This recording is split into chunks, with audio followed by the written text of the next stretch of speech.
और आप देख रहे हैं के एकेडमी। मैं आपका facilitator, guider, mentor Arun Suresh आपको बता रहा हूं कि हमने लास्ट टॉपिक में जो डिस्कस किया था, हमने लास्ट लेक्चर में डिस्कस किया था कि कौन से मुख्तलिफ करियर हैं वो हमारे पास। जब हम बायोलॉजी को अपना करियर चूज करते हैं तो कौन सी बात हमारे मुख्तलिफ करियर आ जाते हैं जिनको हम एज ए करियर चूज कर सकते हैं। तो यहाँ पर कुछ वेरियस हमने 6 करियर्स देखे थे जो बायोलॉजी सिलेक्ट करने के बाद हम इन फील्ड्स में जा सकते हैं। हमने इन करियर्स को डिस्कस किया था कि इनमें कौन सी चीजें, इनमें क्या क्या काम होते हैं, हमने वो सब डिस्कस किया था। आज के जो हम लेक्चर में जो डिस्कस करेंगे वो हम डिस्कस करेंगे कंट्रीब्यूशन ऑफ मुस्लिम साइंटिस्ट के बारे में कि बायोलॉजी के डेवलपमेंट के अंदर मुस्लिम साइंटिस्ट की क्या जो है, इनमें इन्होंने कौन सा इनका किरदार रहा है, क्या इनकी डेवलपमेंट में मुस्लिम साइंटिस्ट का रोल क्या है। तो बेसिकली आज की वीडियो का टॉपिक यही होने जा रहा है कि what is the role of the Muslim scientist in the development of the biology. ठीक है, उम्मीद करता हूं कि लास्ट का जो लेक्चर थे आपको अच्छे से समझ आ गए होंगे। आपको जो सारे उसके रिलेटेड क्वेश्चन थे, आपको जो कंफ्यूजन थी, वो सब इसके मुतालिक क्लियर हो गई होगी और आपने अच्छे से अपने डाउट्स वगैरह क्लियर कर लिए होंगे। ठीक है, without wasting any further time, अगर आप चैनल पे नए हैं तो काइंडली लाइक, शेयर और सब्सक्राइब जरूर कर दीजिएगा वीडियो को और चैनल को। आगे आइए हम बढ़ते हैं अपने आज के टॉपिक की तरफ। आज हम पढ़ेंगे कि मुस्लिम साइंटिस्ट का क्या रोल रहा है बायोलॉजी की फील्ड के अंदर, बायोलॉजी की फील्ड को डेवलप कराने में मुस्लिम साइंटिस्ट का क्या रोल रहा है। ठीक है, अब यहाँ पर लिखा हुआ है कि जो मुस्लिम साइंटिस्ट का था, इनका एक ग्रेट रोल रहा है।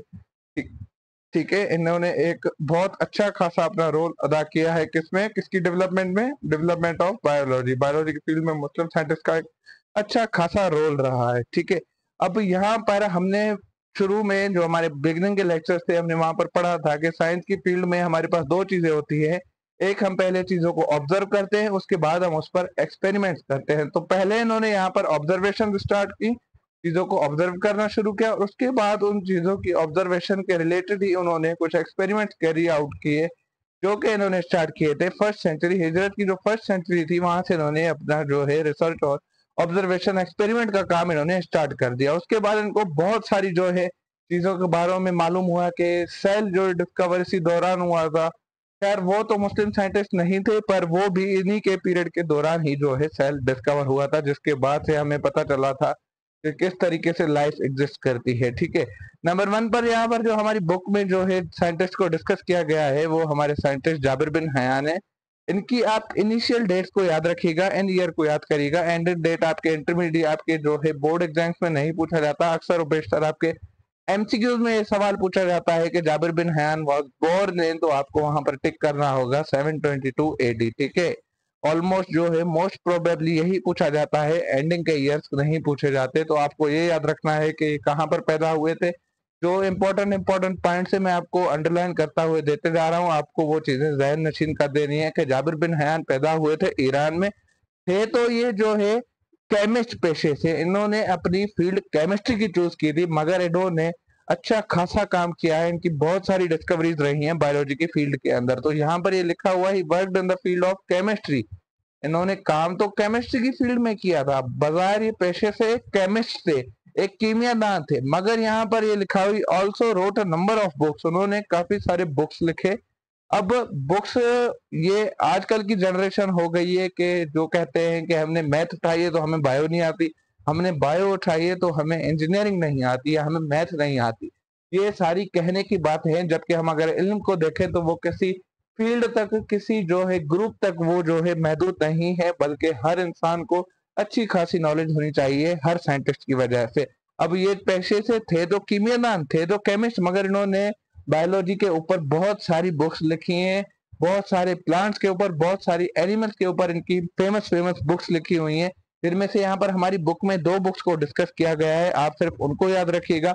इन अगर मुस्लिम साइंटिस्ट की कंट्रीब्यूशन की बात याद करें तो आपको इसमें सिर्फ 3 चीजें याद रखनी है कि ये साइंटिस्ट कहाँ पैदा हुए, कब पैदा हुए और इनकी फेमस बुक्स कौन सी थी। इस टॉपिक में हमें सिर्फ यही याद करना है। ठीक है, अब जाबिर बिन हयान की जो 2 फेमस बुक्स थी, एक इन्होंने बुक लिखी थी अल नबातात के नाम से, इनकी ये एक फेमस बुक रही है। दूसरी इनकी बुक का जो नाम था जो कि इन्होंने लिखी थी एनिमल्स के ऊपर, उस बुक का नाम है अल हैवान। अब जाबिर बिन हयान पेशे से थे chemist, I am repeating this again कि ये थे तो एक केमिस्ट, बट उन्होंने बायोलॉजी के ऊपर बहुत सारी बुक्स लिखी जिनमें अल नबातात यहाँ पर जो ये बुक है ये इन्होंने लिखी थी जो है प्लांट्स के ऊपर, और अल हैवान ये इन्होंने बुक जो लिखी थी ये इन्होंने लिखी थी एनिमल्स के ऊपर। अब यहाँ पर इस वर्ड पर आप गौर करें कि यहाँ पर जो नबातात है ये बेसिकली ये जो है हमें इशारा दे रहा है प्लांट्स की तरफ, और यहाँ पर जो अल हैवान का जिक्र किया गया है ये हमें इंडिकेट कर रहा है कि ये बुक जो है ये एनिमल पर लिखी गई है। ठीक है,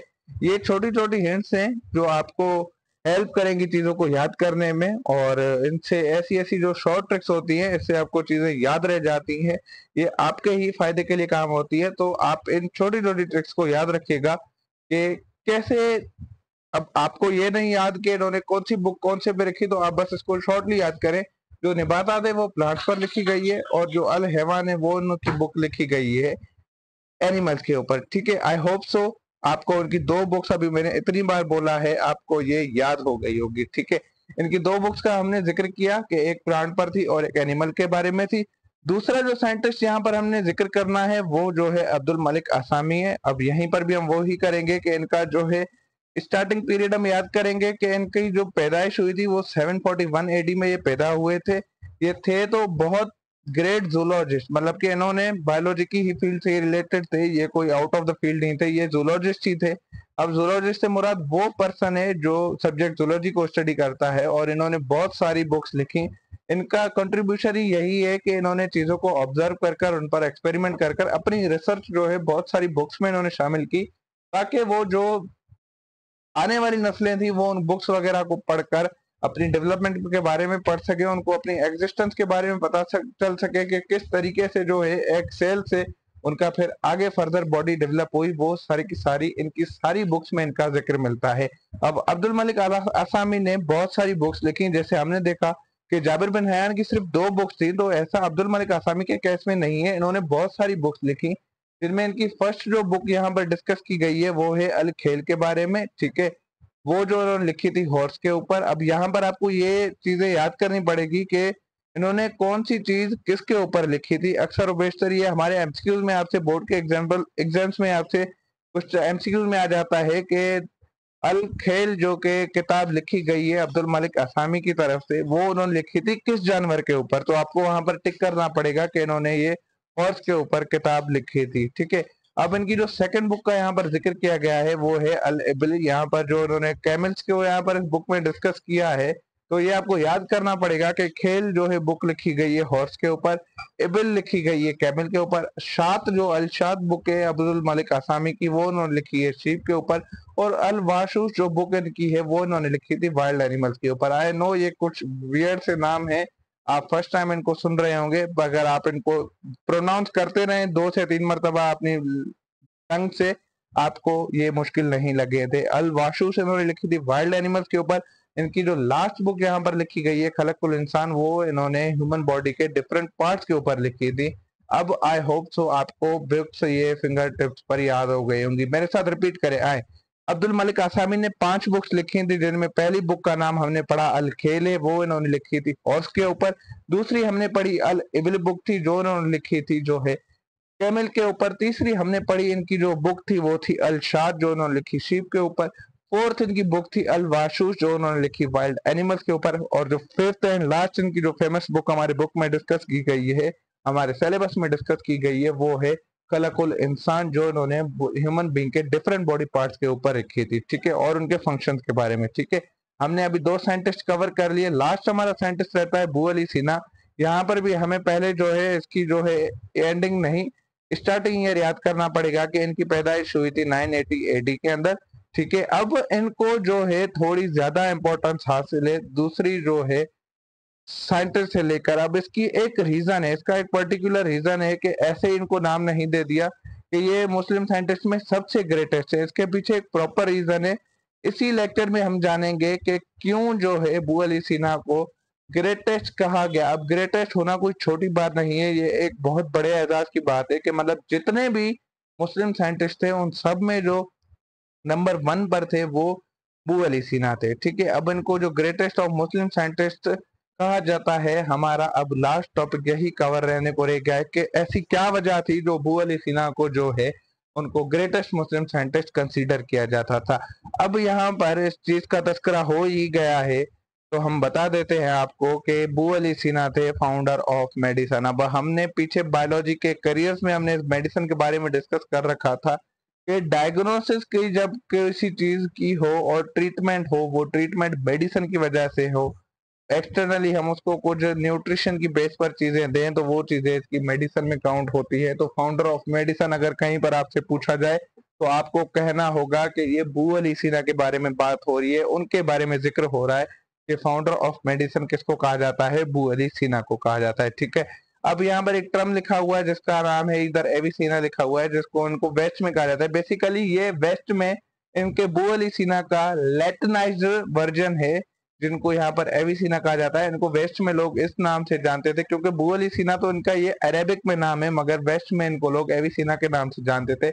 एविसिना का भी काम मेडिसिन की फील्ड में ही था, तो इसी वजह से इनको एविसिना जाना जाता है वेस्ट के अंदर। इनका इस नाम से जानना इसी वजह से, ये वजह है कि इनको वेस्ट में एविसिना के नाम से जाना जाता है।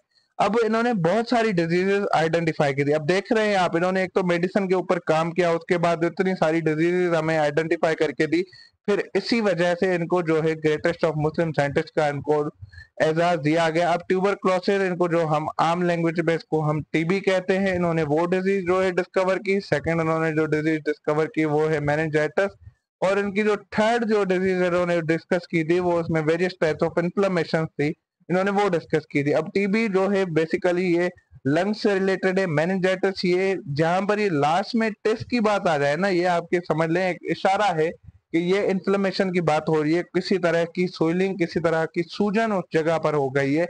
अब यहाँ पर जो मेनिंजेस लिखा हुआ है, ये मेनिंजेस बेसिकली 3 प्रोटेक्टिव लेयर्स होती हैं जिनको मेनिंजेस कहा जाता है ब्रेन के अंदर। तो अगर सोइलिंग इन्फ्लेमेशन हो जाए तो उन कंडीशन को हम मेनिंजाइटिस कहते हैं। अब यहाँ पर लिखा हुआ है कि he also worked in the field of mathematics, इन्होंने कोई भी साइंस, कोई भी फील्ड नहीं छोड़ी, इसीलिए इनको जो है ग्रेटेस्ट मुस्लिम साइंटिस्ट का एजाज हासिल है। इन्होंने जो है मेडिसिन के ऊपर काम किया, इन्होंने बहुत सारी डिजीज डिस्कवर की, इन्होंने मैथमेटिक्स पे काम किया, मैथमेटिक्स की साइंस के ऊपर काम किया, एस्ट्रोनॉमी की जो नजूमी है उनकी साइंस के ऊपर काम किया, फिजिक्स की फील्ड में इन्होंने काम किया, इन्होंने पैलेंटोलॉजी की बारे फील्ड में काम किया। पैलेंटोलॉजी हमने बायोलॉजी की ब्रांच लास्ट अपने प्रीवियस लेक्चर्स में हमने डिस्कस की थी, प्लेंटोलॉजी क्या है। तो आप कमेंट बॉक्स में जरूर बताइएगा कि पैलेंटोलॉजी यहाँ पर जो टर्म डिस्कस किया गया है इसका मतलब क्या है। हम आपके जवाब का इंतजार कर रहे हैं। काइंडली जो भी व्यूअर्स हैं आप प्लीज बताइए हमें, हमारे क्वेश्चन का आंसर दीजिए। ये आपकी असाइनमेंट है, आप टेस्ट इसको समझ लें कि यहाँ पर ये जो टर्म लिखा हुआ है पैलेंटोलॉजी, इससे क्या मुराद है। हमने लास्ट डिस्कस किया हुआ है चैप्टर में। आई होप सो आप सब लोग आंसर करेंगे इस चीज का, और I will appreciate your efforts कि आपने हमें अपने कीमती वक्त में से हमारे इस क्वेश्चन का आंसर दिया। तो इनकी जो 2 फेमस बुक्स हैं, आप ये जान लें कि इनों की जो 2 बुक्स फेमस थी उनका नाम क्या था। नंबर 1 पे इनकी जो फेमस बुक थी वो थी अल कानून, ठीक है, और फी अल तिब शिफा, तिबल शिफा, ठीक है, ये इनकी जो सेकंड बुक थी, इनकी ये फेमस बुक थी। अभी हमने 3 साइंटिस्ट डिस्कस कर लिए हैं। नंबर 1 पे हमने डिस्कस किया जाबिर बिन हयान के बारे में, नंबर 2 पे हमने डिस्कस किया अब्दुल मलिक असामी के बारे में, और नंबर 3 पे हमने डिस्कस किया बू अली सिन्हा के बारे में। हमने देखा कि इनका क्या रोल रहा है, इनकी क्या क्या कंट्रीब्यूशन रही है, इनकी कौन सी फेमस बुक्स रही हैं, ये सब का सब हमने आज के लेक्चर इसमें डिस्कस किया। आई होप सो आपको ये चीजें अच्छे से समझ आ गई होंगी, आपके सारे जो उसमें डाउट्स है वो क्लियर हो गए होंगे। अगर किसी भी किस्म का आपको कोई डाउट है, कोई क्वेश्चन है, कोई क्यूरी है, तो you can ask us at the comment box, आपके लिए वो खुला हुआ है। We are waiting for your question, हमारी टीम आपको जरूर आंसर करेगी। तब तक के लिए आप मुझे दे इजाजत, इंशाल्लाह अपने नेक्स्ट लेक्चर मिलेंगे। तब तक अपना बहुत सारा ख्याल रखिएगा, दुआओं में याद रखिएगा। आप अगर इस जनवरी में हमारे साथ नए जुड़े हैं तो काइंडली चैनल को सब्सक्राइब जरूर करें, वीडियो को लाइक शेयर और जितना ज्यादा हो सके इसको शेयर करें, ताकि हम ये और लोगों तक अवेयरनेस पहुंचा सके कि जो हमने अपना सफर का आगाज किया है कि हमें लोगों तक क्वालिटी एजुकेशन पहुंचानी है, उन बच्चों तक पहुंचानी है जो आज के इस एक्सपेंसिव, इस इन्फ्लेमेशन के दौर में जो है, इस इन्फ्लेशन के दौर में जो है एक्सपेंसिव एजुकेशन को जो नहीं कर पा रहे, जो है अप्रोच जो उनको अफोर्ड नहीं कर पा रहे। ये बेसिकली हमारा मोटिव उनके लिए है, ये हम अपना जो है अवेयरनेस उन तक पहुंचाना चाह रहे हैं, हम उन तक अपनी क्वालिटी एजुकेशन पहुंचाना चाह रहे हैं। तो अपने साथ आप दूसरों का भी भला करें और आप अपना भी फ्यूचर अच्छा करें और दूसरों का भी अच्छा करें। इंशाल्लाह अब हम अपने नेक्स्ट लेक्चर में लेंगे। अगर आपको कोई सवाल हो तो आप काइंडली यहाँ पर पूछते हैं। नेक्स्ट जो चीज हम डिस्कस करेंगे वो हम ये पढ़ेंगे कि किस तरीके से लेवल ऑफ ऑर्गेनाइजेशन होता है, कैसे एक छोटे से एटम से फिर मॉलिक्यूल बनता है, फिर उसी मॉलिक्यूल से सेल्स बनते हैं और फिर उसी सेल से जाकर फिर आगे कुछ लेवल से हम ये अपनी नेक्स्ट वीडियो में डिस्कस करेंगे। ठीक है, अपना बहुत सारा ख्याल रखिएगा, दुआ में याद रखिएगा। Thank you so much for watching.